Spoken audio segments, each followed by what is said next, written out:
Sir Vallalar வந்துட்டு சாவே இல்லாத மாதிரி, அதாவது மரணமில்லா பெருவாழ்வு அப்படின்ற மாதிரி சொல்லியிருக்காரு. மக்கள் வந்துட்டு ஆரோக்கியமாக நோய் நொடி இல்லாமல் வாழ்கிறதுக்கு ஏதாவது சொல்லியிருக்காரா? ரகசியங்கள் ஏதாவது இருக்கா? நிறைய விஷயங்கள் வள்ளல் பெருமானார் ரகசியங்களாக சொல்லிட்டு போயிருக்காரு. அதாவது விதியை ஜெயிச்சு வாழணும் அப்படின்னு என்ன அர்த்தம்? நோய் இல்லாமல் வாழணும். விதிப்படி ஒருத்தருக்கு நோய் வருதுன்னா இதையே ஜெயிக்கல அப்படின்னா மரணத்தை எப்படி ஜெயிக்க முடியும்? அப்போ அடிப்படையில் நோய் இல்லாமல் வாழ்வதற்கு பல ரகசியங்களை வள்ளலார் சொல்லியிருக்கார். இதில் உங்களுக்காக இன்றைக்கு ஒரு 5 விஷயங்களை மட்டும் சொல்கிறேன். என்ன அப்படின்னு கேட்டிங்கன்னா, காலை எழுந்தவுடன் செய்யக்கூடிய இந்த 5 விஷயங்களை தினந்தோறும் ஒருத்தர் செஞ்சுட்டு வந்தால் போதும், உடலில் எந்தவித நோயும் இருக்காது. என்ன விஷயம் அப்படின்னு கேட்டிங்கன்னா, முதல் விஷயம், இந்த உடல் ஆரோக்கியமான உடல் அப்படின்னா சுத்த தேகம் அப்படின்னு பேர்.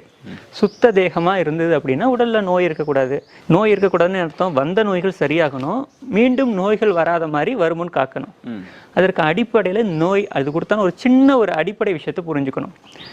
அமிர்தமாகவே இருந்தாலும் சரி, எந்த உணவு இருந்தாலும் சரி, வெரி நியூட்ரிஷன் ரொம்ப ஊட்டச்சத்து மிக்க உணவாக இருந்தாலும் சரி, அந்த உணவில் 2 பகுதிகளாக பிரியும். உடலுக்கு தேவையான சத்துக்களை எல்லாம் எடுத்துட்டு தேவையில்லாத கழிவுப் பொருட்களை உடல் பிரிக்கும்.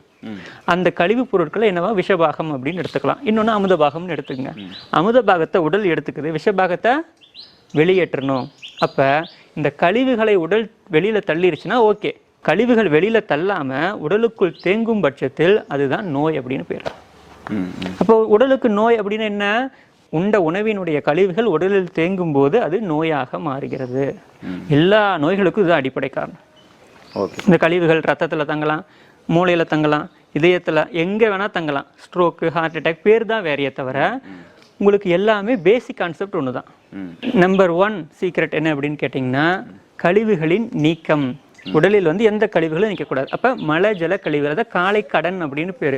காலை எழுந்தவுடன் அதில் எந்த தொந்தரவும் இல்லாமல் மலஜல உபாதிகள் இயற்கையாக போச்சு அப்படின்னா உங்களுக்கு நோயில் ஆரோக்கியமாக இருக்கீங்கன்னு அர்த்தம்.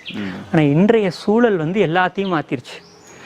நியூஸ் பேப்பர் இருந்தால் தான் பாத்ரூம்க்கே போவாங்க, மொபைல் ஃபோன் இல்லாமல் உள்ளே போக மாட்டாங்க, காஃபி குடித்தாதான் போவாங்க. அப்படிங்கிற மாதிரி சிகரெட் குடித்தாதான் நிறைய இருக்குது. நிறைய விஷயங்கள் மாறிடுச்சு. அப்படி என்ன ஆயிடுச்சுங்க, வாழ்க்கை முறையே மாறிவிட்டது. அப்ப இந்த மலசல உபாதைகளை வெளியேற்றுறதுக்கு வள்ளலார் சில உபாயங்களை சொல்லியிருக்காரு. அதுல முதல் விஷயம் என்ன அப்படின்னு கேட்டீங்கன்னா, இரவு உணவு சூடான உணவாக தான் இருக்கணும். ஆறிப்போன பழைய சாதம் சாப்பிடக்கூடாது. அந்த சூடான உணவுகளில் கூட நாட்டு காய்கறிகளா, அவரைக்காய், பீர்க்கங்காய், புடலங்காய், வெண்டைக்காய், இப்படி நாட்டு காய்கறிகள் என்ன இருக்குதோ அது அதிகமாக இருக்க வேண்டும். இது ஃபர்ஸ்ட் ரூல். இந்த ரூல்ல நீங்க இரவு உணவு சாப்பிட்டுட்டீங்க அப்படின்னா, சூடா சாப்பிட்டீங்கன்னா காலையில நிச்சயமா அதுல எந்த தொந்தரவும் இருக்காது. சரி, அதுவும் இல்லாம அப்ப தடைப்படுது, என்னால சரியா மோஷன் போக முடியல அப்படின்னா அதற்கு வள்ளலார் ஒரு உபாயம் சொல்றாரு. இடது பக்கமா கையை நீட்டி ஒரு கழிச்சு படுக்கணும். ஒரு 15 நிமிடம் படுத்தால் போதும். இந்த மூச்சு ஓட்டம் இருக்கு, அதாவது நம்முடைய மூச்சு ஓட்டம் பார்த்தீங்கன்னா இடது நாசி வலது நாசியில் மாறி மாறி ஓடும். அப்போ நீங்கள் இடது பக்கமாக திரும்பி படுக்கும்போது வலது நாசியில் சூரியக்கலை உஷ்ணம் அதிகமாகும் போது இயல்பாக உடலானது அதை வெளியே தள்ளக்கூடிய அளவுக்கு என்ன இருங்க தன்மையை மாற்றிக்கும். 2வது சீக்ரெட் என்ன சார்? ஸோ 2வது என்ன அப்படின்னு கேட்டிங்கன்னா, சூரிய உதயத்திற்கு முன் எழுதல் அப்படின்னு சொல்கிறார். சூரிய உதயம் பார்த்தீங்கன்னா ஒரு 6:05 6:10 எழுதுனா கூடுமான வரை இரவு கொஞ்சம் நேரமாக தூங்க போய் சூரிய உதயத்திற்கு முன் எழணும்.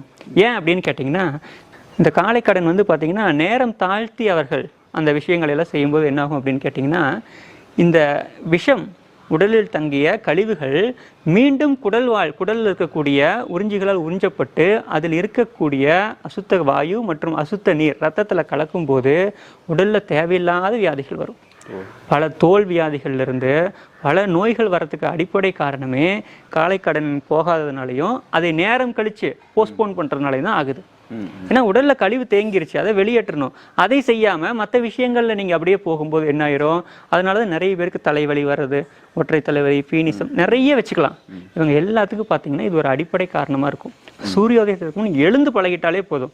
ஒரு 7 நாளுக்கு அப்புறம் பார்த்தீங்கன்னா அது ஒரு வழக்கமாயிரும்.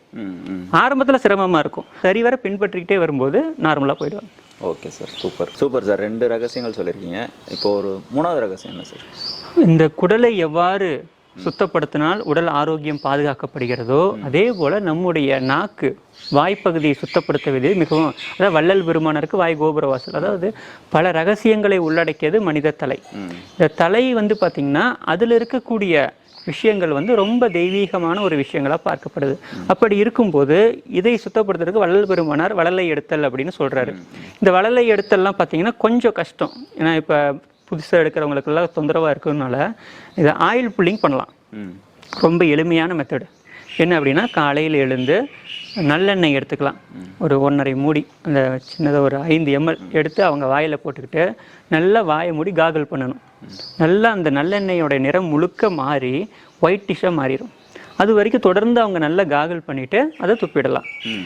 இந்த நாக்கு வந்து பார்த்திங்கன்னா உடலில் இருக்கக்கூடிய ராஜ உறுப்புகள் எல்லாம் இணைக்கும். முக்கியமான உறுப்புகள் இருதயமாகட்டும், நுரையீரலாகட்டும், எல்லா உடலினுடைய உறுப்புகளையும் இணைக்கக்கூடிய ஒன்றாக இருக்கிறது.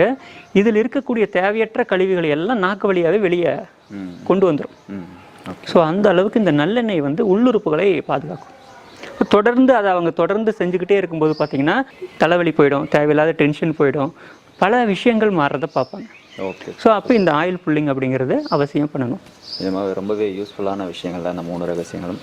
அடுத்து 4வது ரகசியம் சார். ஸோ அடுத்தது வந்து பார்த்திங்கன்னா, இது ஆயில் புல்லிங் முடித்ததுக்கப்புறம் பல் துலக்குவது, பர்பஸை எதுவுமே பயன்படுத்த வேண்டாங்க. ஏன்னா இந்த நாக்கிலிருந்து இவ்வளவு அசுத்தங்கள் வந்திருக்கிற மாதிரியே நாம் எது கொடுத்தாலும் நாக்கு உள்ளே இழுத்துரும். நீங்கள் இந்த குளோரைடு இதெல்லாம் இருக்கக்கூடிய டூத் பேஸ்ட்டை பயன்படுத்தும் போது அது எல்லாம் டைரெக்டாக பிளட்டில் போய் கலக்க வாய்ப்புகள் அதிகம். அதனால் என்ன பண்ணலான்னா, பற்பசையை தவிர்த்துட்டு எந்த வகையான பல்பொடியாக இருந்தாலும் சரி, இந்த பற்பொடியை வாங்கி பல் துலக்குவதை வழக்கமாக கொள்ள வேண்டும். ஏன்னா குழந்தைகளுக்கு வரக்கூடிய பல விஷயங்கள் நாங்கள் இன்றைக்கி அனுபவத்தில் பார்க்கும்போது இந்த பற்பசை பல பாதிப்புகளை ஏற்படுத்துது. இது இப்போ தெரியாது, நாளடைவில் கிரானிக்காக இருக்கும்போது தான் தெரியும். ஏன்னா அவங்க எடுத்தோன்னே நிறைய பேர் சாப்பிட்ருவாங்க டேஸ்ட்டாக இருக்குன்னு சொல்லி. ஸோ இதெல்லாம் ஒரு ஆபத்தான ஒரு விஷயம். அதனால் வந்து நிச்சயமாக பல்பொடிக்கு மாறிடலாம். இதெல்லாம் தெரிஞ்சுதான் நான் தினமும் பல்பொடியில் தான் பல்லே வளர்க்குறேன். ஓகே. Super sir. அந்த 5வது ரகசியம். ஸோ அடுத்தது 5வதாக உள்ளுறுப்புகளினுடைய ஆரோக்கியம் தான் உங்களோட ஆரோக்கியம். ஒரு மனிதனுக்கு மரணம் என்பது 2 விஷயத்தில் வரும்.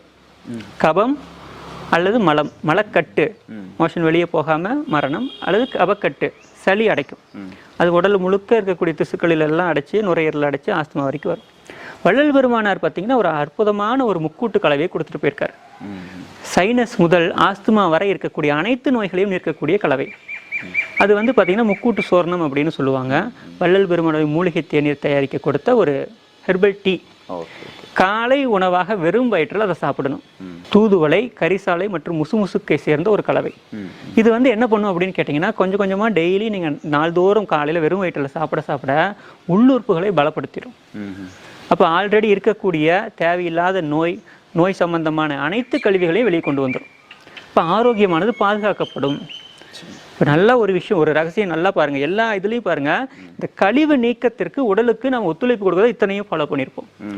தொடர்ந்து இந்த விஷயங்களை கடைபிடித்தாலே போதும், எந்த நோய்களாக இருந்தாலும் சரி, ஒரு 21 நாளுக்கு அப்புறம் நோய்கள் இல்லாமல் போவதை பார்ப்பீங்க. தொடர்ந்து பயன்படுத்த வாழ்நாள் முழுக்க நீங்கள் மருத்துவரையே போய் பார்க்க வேண்டாம். நிச்சயமாக சார். இந்த 5 ரகசியங்களும் ரொம்ப ரொம்ப ரொம்ப முக்கியமான ரகசியங்கள் தான். ரொம்பவே யூஸ்ஃபுல்லாக இருக்கும். ஸோ நிச்சயமாக பார்த்துட்டு இருக்கிற நீங்களும் வந்து அந்த 5 ரகசியங்களை ஃபாலோ பண்ணுங்கள். அப்போ தான் நம்ம உடல் எப்பயுமே ஆரோக்கியமாக இருக்கும். ரொம்ப நன்றி சார்.